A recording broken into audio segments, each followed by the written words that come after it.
আকাশমণি গাছ। এই গাছটির নাম আকাশমণি গাছ কেন হলো?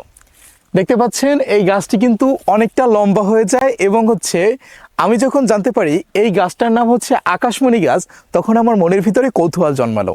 কেন এই গাছটির নাম আকাশমণি গাছ হলো? আপনার কি এই বিষয়টা জানতে ইচ্ছা হয় না?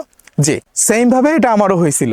যে এই গাছটি মূলত অনেক লম্বা হয়ে যায়, শুধু এই জায়গা থেকে নয়, অনেকটা আকাশের বুক চিরে লম্বা হয়ে যায়, মাটি থেকে সে অনেক ফুট উপরে হয়ে যায়।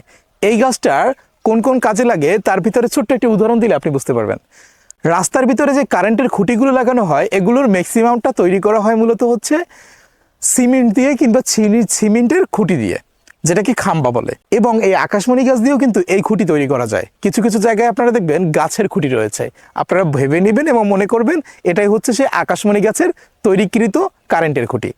জি, এছাড়াও আকাশমণি গাছের কাঠ আরও বিভিন্ন কাজে লাগে।